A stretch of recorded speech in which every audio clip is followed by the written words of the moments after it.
Hallo julle. So, eerstens wil ek julle sê, ek het 'n Fantalla dag gehad, danksy julle. Anyway, ek het julle net gaan kom vertel wat ek so 'n bietjie met my dag gedoen het. Ek was mall toe. Maar nie die Glabeng mall toe nie, ander mall toe. Ek dink is die Metropolitan Center gewees. Julle wat in Bethlehem sal bly sal weet. Anyway, kom ek wys julle 'n paar goedjies wat ek gekry het. So daar was 'n dametjie wat vir my 'n R500 Pick n Pay clothing voucher gestuur het. Ek het daai geldjie gebruik om vir Boeta 'n paar goedjies te gaan koop. 3 pare skoolkouse. Sy gown en sy slippers het hy klaar aan. Hy het gaan speel met dit. Ja, hy kon nie wag nie. Hy's baie dankbaar en hy's baie lief vir julle.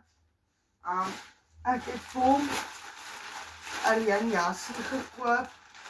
Wat nogal interessant is, want dit is 'n tassie ook, maar ek is nie seker hoe vou ek hom terug in nie. Ek sal dit nou uitfigure. Ek het vir hom nog 'n slaapbroek gekoop. Nee. En dan hierdie een het ek by 'n ander winkel gekoop, saam met my tracksuit. My tracksuit was 'n volle R220. Dankie julle. En dan het ek vir Boetie nog 'n Trimac gekoop. Hierdie ordentlik is. En nou wil ek julle net 'n slide update gee voor julle dink ek mors net geld. Ek het so lank my huur betaal vir hierdie maand, Junie maand en Julie maand. Ek het my daily limit getrek, so ek gaan môre gaan ek vir Augustus en September ook betaal. Dan hoef ek nie weer te worry oor dit tot einde September toe nie. Okay? En dan het ek skoolvervoer gaan betaal. En ek het vir my en Boetie elkeen 'n nuwe charger gekry, want my foon wil glad nie meer charge nie.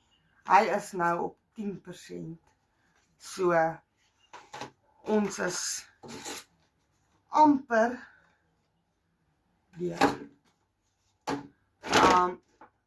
Ek het ook 'n Checkers georder, maar ek het klaar die goedjies uitgepak. But I want to show you something, en hierdie is Boetie baie voor dankbaar, want ek het vir hom gesê ek kan een dingetjie kies, wat hy regtig wil hê, wat mamma nooit kan bekostig nie.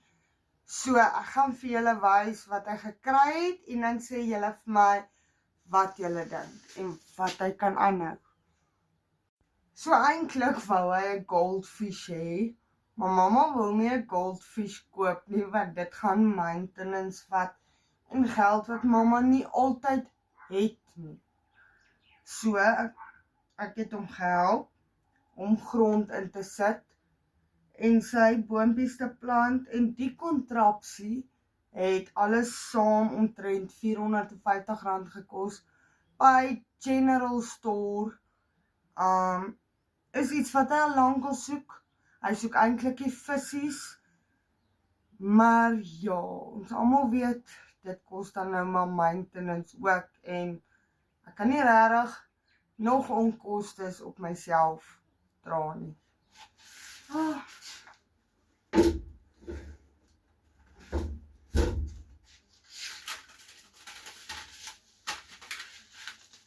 Ek het ook spinasiesade vir die een taier in die tuin gekoop, en blommetjiesade vir die ander taier. Dit gaan ons binnekort plant. So, vir my cooking show het ek vir myself my favorite gaan koop, Chinese ramen. En nee, ek is nie so braaf so jy baby met daai swart pakkie nie. Dit het gelyk of sy wil huil. Ek gaan nie daai kanse vat nie. Anyway, In die laas jaar het ek video's gepost oor hoe ek my ramen maak. Daar was 'n hele paar mense wat dit gelike het. So I am going to share my ramen recipes on YouTube. You are welcome to subscribe to my YouTube to watch my cooking show. Jy kan subscribe op TikTok ook. Dan kan jy die cooking show net hier op die app kyk. En as ek kan manage om genoeg subscribers te kry, dan sal ek ook begin met subscribers only lives now and then. But ek wil weer eens vir julle sê, dankie baie vir 'n vanalla dag. Julle het 'n berg van my skouers afgelig. Ek gaan môre 'n bietjie groceries koop en dan sal ek vir julle 'n shopping haul post. Love julle. Stay awesome.